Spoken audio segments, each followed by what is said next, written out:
గొర్రెల స్కామ్ కేసులో ఈడీ సోదాలు కొనసాగుతున్నాయి. మాజీ మంత్రి తలసాని, మాజీ ఓఎస్డీ కళ్యాణ్ ఇంట్లో 5 గంటలుగా ఈడీ అధికారులు సోదాలు జరుపుతున్నారు. ఏసీబీ సేకరించిన ఆధారాలతో ఆర్థిక లావాదేవీలపై ఈడీ అధికారులు ప్రశ్నిస్తున్నారు. గొర్రెల పంపిణీ స్కామ్లో సూత్రధారి ఎవరి ఆదేశాలతో నగదును ప్రైవేటు వ్యక్తుల ఖాతాల్లోకి బదిలీ చేశారు, ఫైల్ మాయం చేసేందుకు ఆదేశాలు ఇచ్చిందెవరు అన్న అంశాలపై విచారిస్తున్నారు. మరోవైపు కాంట్రాక్టర్ మొయినుద్దీన్, లక్ష్మారెడ్డితో సంబంధాలపై ఈడీ ఆరా తీస్తోంది.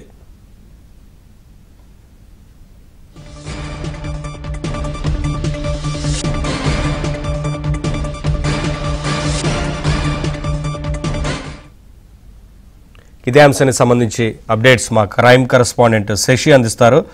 శశి, ఈడీ సోదాలు విచారణ కొనసాగుతున్నట్లు తెలుస్తోంది కదా, ఏంటి వివరాలు?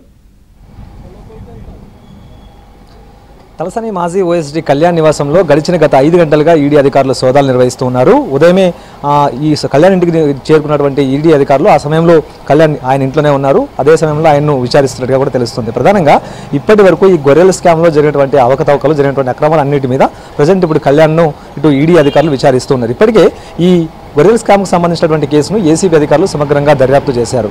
సో ఇందులో నిందితులకు సంబంధించినటువంటి పాత్ర ఏంటి అన్న అంశాల గురించి కూడా ఇప్పటికే ఒక నివేదికను కూడా సిద్ధం చేశారు. ఈ మొత్తం నివేదికను ఈడీ అధికారులు తమ వద్దకు తెప్పించుకున్నారు. అనంతరం అందులో ఉండేటటువంటి అంశాల ఆధారంగా ప్రజెంట్ కళ్యాణ్ను విచారిస్తూ ఉన్నారు. ప్రధానంగా ఈ గొర్రెల స్కామ్లో ఇందులో మొయినుద్దీన్, కాంట్రాక్టర్ మొయినుద్దీన్తో పాటు లక్ష్మారెడ్డి కూడా చాలా కీలకంగా వ్యవహరించారు. సో ఇద్దరితో మాజీ ఓఎస్డీ కళ్యాణ్కి ఉండేటటువంటి సంబంధాలేంటి అన్న అంశాల గురించి కూడా ప్రధానంగా ఫోకస్ చేసినట్టుగా తెలుస్తోంది. ప్రస్తుతానికి ఈ గొర్రెల స్కామ్లో ఎక్కువ శాతం మొయినుద్దీన్ నుంచి అక్రమాలు ఎక్కువ జరిగినట్టుగా కూడా ప్రజలకు తెలుస్తుంది. మొయినుద్దీన్ వాస్తవానికి ప్రైవేట్ వ్యక్తి. ఇతని నుంచే మొత్తం అంతా కూడా ఈ గొర్రెలకు సంబంధించినటువంటి యూనిట్లు కొనుగోలు చేయడం, తర్వాత అతను సూచించినటువంటి బినామీల ఖాతాల్లోకి డబ్బులన్నిటి కూడా మళ్లించడం అలాంటివి జరిగాయి. కాబట్టి ఈ మొయినుద్దీన్తో కళ్యాణ్కి ఉండేటటువంటి సంబంధాలు ఏంటి అన్న అంశాల గురించి ప్రధానంగా లోతుగా ఇప్పుడు దర్యాప్తు చేసినటువంటి సందర్భం కనిపిస్తోంది. అయితే ఈ గొర్రెల స్కామ్కు సంబంధించినటువంటి కేసు నమోదైన తర్వాత పశుసంవర్ధక శాఖలో ఉండేటటువంటి ఫైల్స్ మాయమయ్యాయి. కొన్ని ఫైల్స్ను అప్పటికే ఓఎస్డీ కొనసాగుతున్నటువంటి కళ్యాణ్ మాయం చేసేటటువంటి ప్రయత్నం చేశారు. సో ఇదే అంశం మీద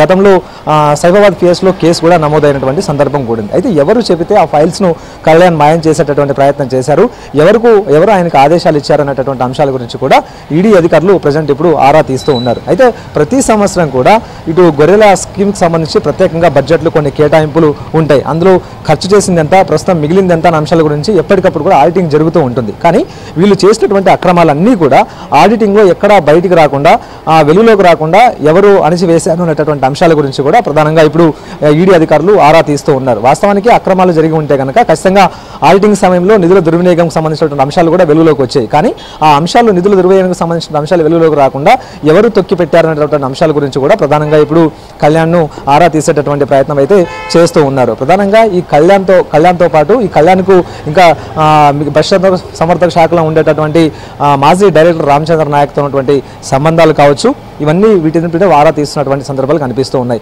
ఇదొక అంశం. అయితే ఇక రైతులకి ప్రజెంట్ ఈ యొక్క రైతులతో పాటు పశుసంవర్ధక శాఖకు సంబంధించిన దిగుస్థాయి ఉద్యోగులకు కూడాను కళ్యాణ్తో పాటు అలాగే రామచంద్ర అనధికారికంగా ఆదేశాలు ఇచ్చినట్టుగా తెలుస్తోంది. ప్రధానంగా ఈ గొర్రెలన్నీ కూడా ప్రైవేట్ వ్యక్తుల నుంచే కొనుగోలు చేయాలి, రైతుల నుంచి కాకుండా తాము చెప్పినటువంటి ప్రైవేట్ వ్యక్తుల నుంచే కొనుగోలు చేయాలంటూ కూడా అనధికారికంగా ఆదేశాలు ఇచ్చినట్టుగా తెలుస్తోంది. సో ఇదే సమయంలో ఈ ఆదేశాలు ఎవరు ఇప్పించారు, ఎవరి ఆదేశాల మేరకు కింది స్థాయి సిబ్బందికి ఇవన్నీ సూచనలు చేశారన్నటువంటి అంశాల గురించి కూడా ప్రధానంగా ఇప్పుడు ఫోకస్ చేస్తూ ఉన్నారు. అయితే తాము చెప్పినటువంటి వ్యక్తుల దగ్గర ఈ గొర్రెలకు సంబంధించినటువంటి యూనిట్లు కొనుగోలు చేసిన తర్వాత ఆయా వ్యక్తులకే ఈ డబ్బులన్నీ కూడా చెల్లింపులు జరిగాయి. సో వాస్తవానికి వీరంతా కూడా బినామీలు, ఆ బినామీల ఖాతాల్లోకి ఈ డబ్బులన్నీ కూడా మళ్ళాయి. కాబట్టి సో ఈ మళ్లించినటువంటి డబ్బు అంతా ఏం చేశారు, ఈ మళ్లించిన డబ్బులో ఎవరెవరి వాటా ఎంత, ఎక్కడెక్కడికి మళ్లించిన డబ్బు అంతా కూడా సప్లై చేశారన్న అంశాల గురించి ప్రధానంగా ఇప్పుడు ఫోకస్ చేస్తున్నారు. వాస్తవానికి 700 కోట్ల కుంభకోణంగా ఈ గొర్రెల స్కామ్కు సంబంధించిన అంశం ఇప్పుడు ప్రధానంగా తెర మీద కనిపిస్తోంది. సో ఇలాంటి పరిస్థితుల్లో 700 కోట్లు ఎక్కడికి వెళ్ళాయి, వాస్తవానికి ఇందులో మనీ లాండరింగ్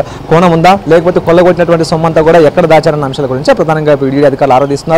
ప్రధానంగా ఆర్థిక వ్యవహారాలతో పాటు ఏసీబీ దగ్గర సేకరించినటువంటి ఆధారాలను కూడా కళ్యాణ్ విచారిస్తూ ఉన్నారు. Naveen, thank you Shashi, thanks for the updates.